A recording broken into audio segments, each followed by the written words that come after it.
You think they live right?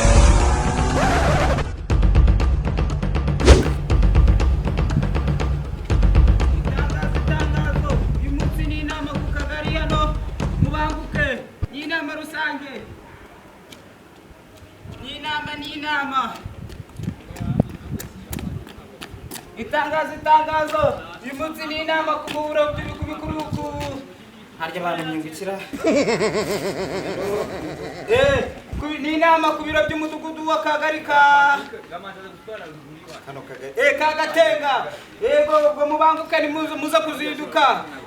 ni inama kandi turakora n'igikorwa cy'umuganda mubanguke. Itangazo y'umunsi ni inama ku biro by'umurenge wa by'umurengera ni ibyo ngibyo ni inama ku biro ku Kagari ku Jesus no mutugu bw'inama irabera hehe harya njyewe nari noherejwe na meya ni meya wari uryohereje ngo ubwo nyine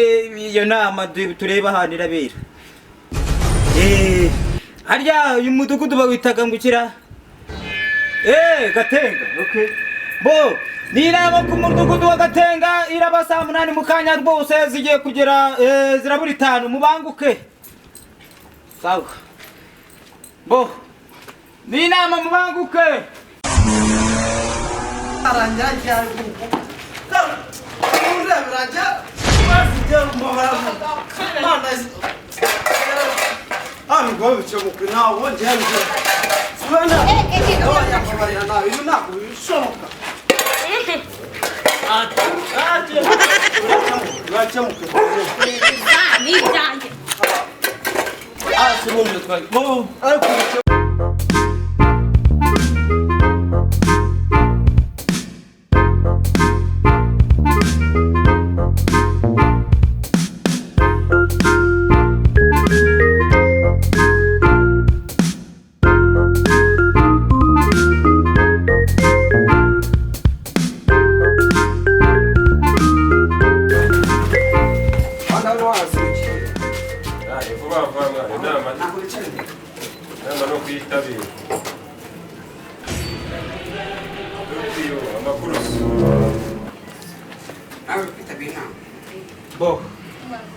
mura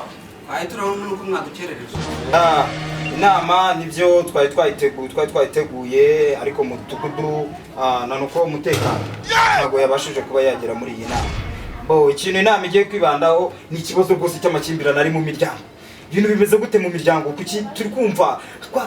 kwa kanaka mufite ikibazo ni cyo kibazo mufite sha ikibazo ikibazo dufite ni kimwe iki hari umuturage ufite bita Sayinzoga uhahashwe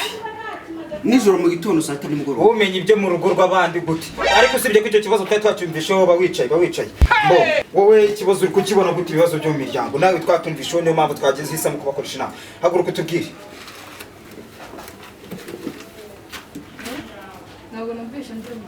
Ikibazo cyo muri mu miryango bimeze gute ibibazo turi kumva mu baturage bimeze gute ibibazo mumaze iminsi muri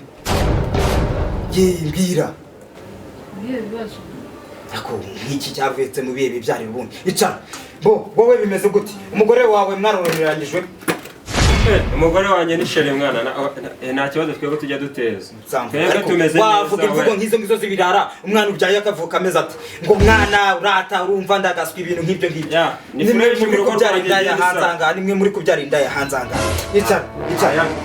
no kubyara indaya ngiye kuzabasa nubwo uri umuyobozi ahubwo se ko wa mukobwa wawe wese nawe ari indaya